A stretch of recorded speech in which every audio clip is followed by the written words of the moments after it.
What's going on, everybody? Cable Guy Ken coming to you today from a little personal space. My brother Eric's over there a little ways off doing him a little shelter and all. We out here scouting around today together. Going to do a little review for you. Randolph on Dave's Facebook page. I'll put a link down here to his Facebook page down at the bottom so you can get to him. He makes a little gigger. A lot of you remember back in the day, Dave had a little harpoon, he called it.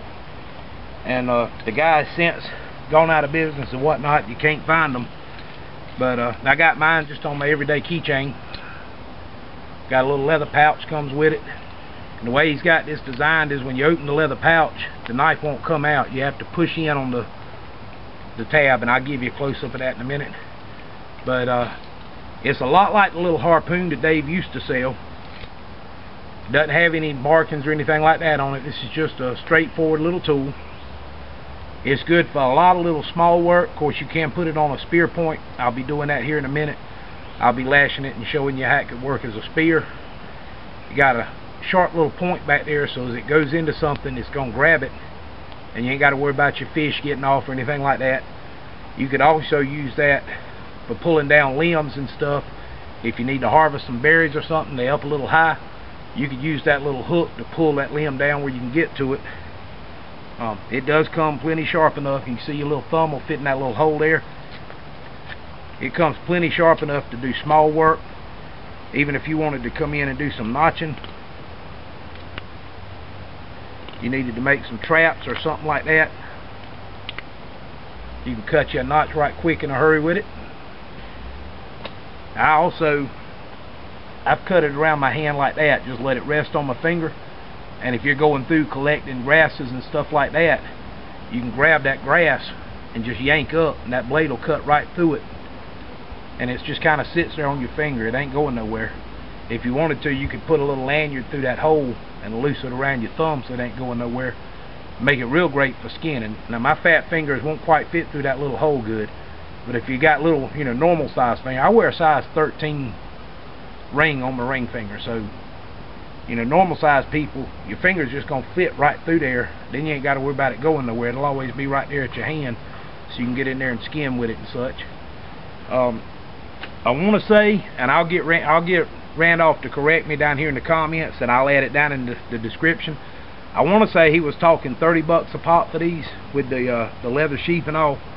I said they are razor sharp from the maker, from Mr. Randolph. The point on the back of it is extremely sharp. It works great. I've enjoyed the snot out of it. I'm still beating it through its paces. And it doesn't take up hardly any room in your pocket on your keychain, especially if you were going to put it on your EDC carabiner. It'd be super easy to tote around with you. So let me find me a little spear, a little piece of wood here that I can use to lash this on to, and I'll be back with you guys in just a minute. Alright? Now I've got it lashed on with maybe about 2 foot of bank line. Got it lashed on there good and tight. It ain't going nowhere. You ain't gonna pull it out, and the way it's shaped right here, the bottom of it's rounder, so as you tighten it down around the neck here, and I actually run it through this center loop here and looped it back around itself to hold it in place.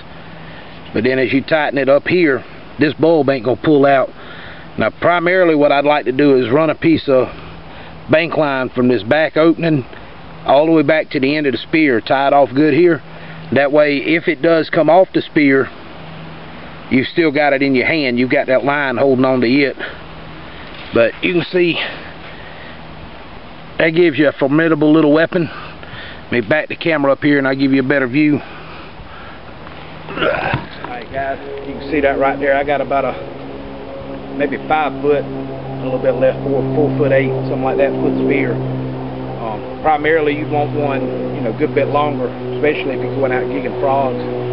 But I didn't want to cut down anything growing. This one was kind of dead. It was leaning over and dying, so I went ahead and used it. It's still a little wet, but it was dying.